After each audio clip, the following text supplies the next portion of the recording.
And এভাবে পড়লে তোমরাও কিন্তু বাংলা ফার্স্ট পেপারে একটা ভালো রেজাল্ট করতে পারবা। আজকের ভিডিওতে আমি শেয়ার করব যে আমি লাস্ট মুহূর্তে কীভাবে বাংলা পড়ছিলাম, অ্যান্ড তোমরা যদি এই টিপসগুলো ফলো করতে পারো তাহলে কিন্তু তোমরাও এই লাস্ট মুহূর্তে এসে এখনও বাংলা ফার্স্ট পেপারে একটা ভালো নাম্বার তুলতে পারবা, ইভেন A+ এবং এর চেয়ে আরও বেশিও করতে পারবা। এবং ভিডিওতে তোমাদের সবার একটা কমন মিস্টেকের কথা বলবো, যেই ভুলটা তুমি যদি এইবার করে যাও তাহলে কিন্তু তোমাকে আর কেউ বাঁচাতে পারবে না। So hello everyone, welcome to my channel just উপমা। আমার নাম হিয়া উপমা, অ্যান্ড আমি 2025 সালে ঢাকা বোর্ড থেকে এসএসসি পরীক্ষা দিয়েছি এবং আমার এসএসসিতে টোটাল প্রাপ্ত নাম্বার ছিল 1206।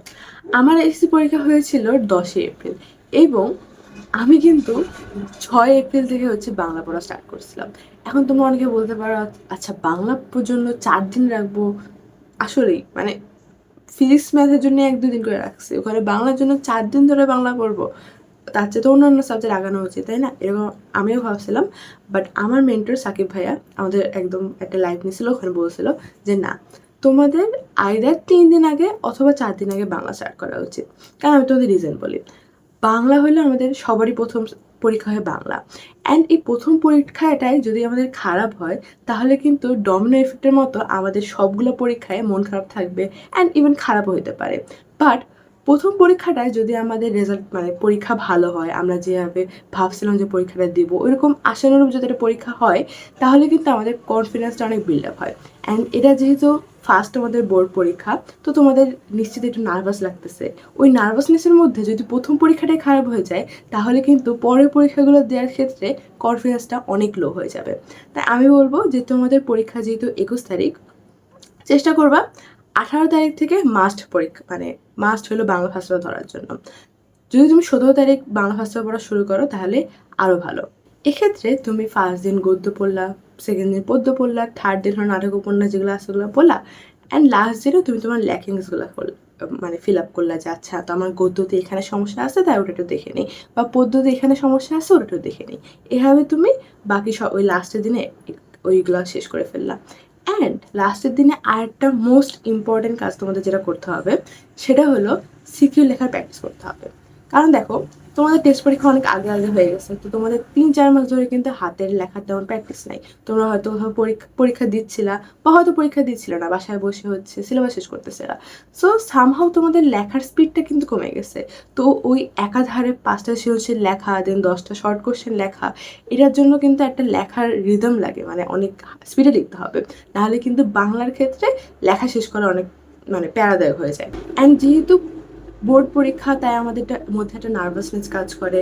আবার আমার সময় হলো এমসিকিউটা একটু কঠিন হয়েছিল, তো আমার ওই মানে এমসিকিউ খারাপ হয়েছে বা ভালো করে হয়তো হবে না, ওইটা আবার সিকিউর ক্ষেত্রে অনেক টাইম নিয়ে নিয়েছিল।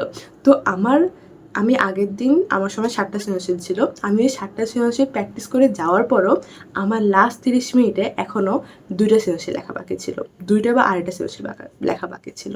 সো তোমরা ওই আমার মতো ভুল করো না, অবশ্যই বাসা থেকে প্র্যাকটিস করে যাবা যে তুমি তোমার ঘড়ি ধরে যতটা পরীক্ষার টাইম, ওই ঘড়ি ধরে 5টা সিকিউ অ্যান্ড 10টা শর্ট কোশ্চেন লেখার প্র্যাকটিস করে যাবা।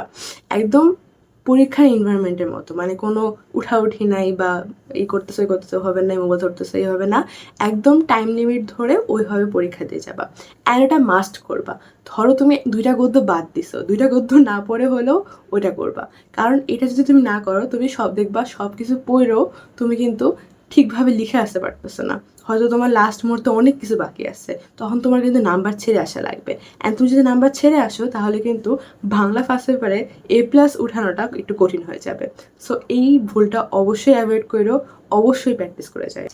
এখন আসি, তোমরা এই লাস্ট মুহূর্তে ধরো কেউ পড়োই নি এখন পর্যন্ত বাংলা ফার্স্ট পেপার, তোমরা সায়েন্সের সাবজেক্টগুলোকে বেশি ইম্পর্টেন্স দিছো বা যে কোনো কারণে তুমি বাংলা ফার্স্ট পেপার পড়োই নেই, তোমরা কীভাবে পড়বা? আচ্ছা, তোমাদের ক্ষেত্রে তোমরা আগে মোস্ট ইম্পর্টেন্টগুলো সিলেক্ট করবা, যেগুলো তোমরা মানে একদম ইম্পর্টেন্ট এই পরীক্ষায় আসার মতো। এই সাজেশনগুলো তোমরা কীভাবে পাবা? এই সাজেশনগুলো যারা দক্ষ বা মেন্টর বা যে কোনো কাছ থেকে, আমি সায়েন্স বেকারিটা ফলো করছিলাম, আমি এসএসসি মেন্টরশিপ 25 ব্যাচে এনরোল ছিলাম, তো ওখান থেকে আমি পেয়ে গেছিলাম। সো ওইখান থেকে আমি পড়ছিলাম, অ্যান্ড বিশ্বাস করো আমার টাইমে না আশা দেন 71-এর দিনগুলোই এগুলো মনে হইতো না তো ইম্পর্টেন্ট, মনে হইতো যে আচ্ছা অন্যগুলো যেগুলো আছে ওগুলো আসবে।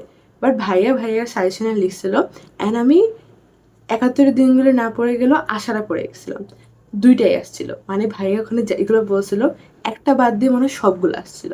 তো তোমার তো আর সবগুলো সিকিউ অ্যান্সার করার প্রয়োজন হয় না, তোমার তো ওইখান থেকে কয়টা বেছে বেছে অ্যান্সার করার প্রয়োজন হয়। তা আমি ওখান থেকে সবগুলো কাউন্ট পাইছিলাম। যাই হোক, এই লাস্ট মুহূর্তে তোমরা এখন বাংলা ফার্স্ট পেপার কীভাবে পড়বা? তো ফার্স্টে তোমরা ওভাবে গদ্য সিলেক্ট করে নিবা যে আচ্ছা এই গদ্য বা পদ্যগুলো ইম্পর্টেন্ট, এগুলো আমি পড়বো। দেন তুমি ওই গদ্য অ্যান্ড পদ্যগুলো হচ্ছে রিডিং পড়বা। পদ্যের ক্ষেত্রে তো বেশি রিডিং পড়ার কিছু নেই, পাঠ পরিচিতিটা ভালো করে পড়বা। গদ্যের ক্ষেত্রে গদ্যের একবার রিডিং পড়ে নিবা, দাগায় নিবা, দাগানো থাকলে তো দাগানো আসছে, দাগানো না থাকলে দাগায় নিবা। দাগায় নেওয়ার পর ওখান থেকে তোমার এমসিকিউ হয়ে গেল। অ্যান্ড রিডিং পড়ার ফলে তুমি একটু বুঝে নিলে যাচ্ছে কী আসছে গদ্যটাতে। দেন তুমি পাঠ পরিচিতিটা অনেক ভালো করে শেষ করে ফেলবা। পাঠ পরিচিতি শেষ করার পর তুমি গাইডে যাবা, গাইড বা টেস্ট পেপারে যাবা। টেস্ট পেপারে যায় ওই গদ্য বা পদ্যের প্রথম 8 থেকে 10টা হলো রিডিং পড়ে নিবা। ওই প্রথম 8 থেকে 10টা রিডিং পড়ার ফলে কিন্তু তোমার একটা ধারণা চলে আসবে যে আচ্ছা তুমি এই সিকিউতে কী কী লিখবা। অ্যান্ড বাংলার ক্ষেত্রে প্রথম 8 থেকে 10টা পড়লেই বোঝা যায় যে কী কী ধরনের কোশ্চেন আসতেছে, সাদৃশ্য, বৈসাদৃশ্য, তারপরে হচ্ছে উদ্দীপকের সাথে আমাদের কবিতার ভাব মিলে নাই, এভাবে যে কটা কোশ্চেন আসে এটা কিন্তু ওই 8-10টা পড়লেই বোঝা যায়। তো ফার্স্টে তুমি এভাবে বই রিডিং পড়ে নিলা, তারপরে 8-10টা সিকিউ পড়ে নিলা। দেন তুমি এমসিকিউ প্রিপারেশনটা নিবা। এমসিকিউ কিন্তু তোমার বেশিরভাগই হচ্ছে তুমি যখন রিডিং পড়ছো তখন তোমার হয়ে গেছে। আরও যদি তুমি একটু প্রিপারেশনটা ভালো নিতে চাও তাহলে তুমি গাইড বা টেস্ট পেপার থেকে বিগত বছরের বোর্ডের কোশ্চেনগুলো প্র্যাকটিস করে যেতে পারো। অ্যান্ড তোমাদের সিকিউ লেখার প্যাটার্ন কিন্তু অবশ্যই ঠিক রাখবা। গতে তোমরা 3টা প্যারা, ঘতে 4টা প্যারা ঠিকভাবে দিবা। অ্যান্ড আজগুবি কথা লিখবা না, রিলেভেন্ট কথা লিখবা, কারণ এবার কিন্তু খাতা ঠিকভাবে করা হবে দেখা হইতে পারে। সো ওদিক দিয়ে একদম রিলেভেন্ট কথা লিখিও। অ্যান্ড গ আর ঘতে উপরে যে প্রথম পার্টটা থাকে যেটা হলো জ্ঞানমূলক হয়, ওই জ্ঞানমূলকে অবশ্যই উল্লেখ করার ট্রাই করবা যে তুমি কী বলতে চাচ্ছ।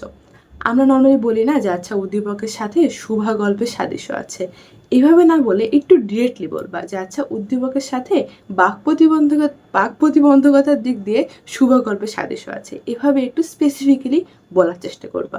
দেন তারপর তুমি আরও 2টা প্যারা দিবা যেখানে তুমি হচ্ছে উদ্দীপকটা তুলে ধরলে একটা প্যারাতে, আর একটা প্যারাতে তুমি হচ্ছে গল্পটা তুলে ধরলা। ঘতেও সেম, খালি লাস্টের প্যারাটাতে তুমি তোমার ওপিনিয়নটা দিবা যে আচ্ছা এটা কেন তোমার মনে হয় বা এরকমভাবে উচ্চতর দক্ষতার যে কাজটা। এভাবে করে তুমি সিকিউগুলো প্যাটার্ন সুন্দরভাবে লিখবা। আর খতে কখনো ভুল করো না, কারণ খতে তুমি যদি ভুল করো তাহলে কিন্তু টিচারের কাছে তোমার ইমপ্রেশনটা বা তোমার খাতার ইমপ্রেশনটা নষ্ট হয়ে যায়।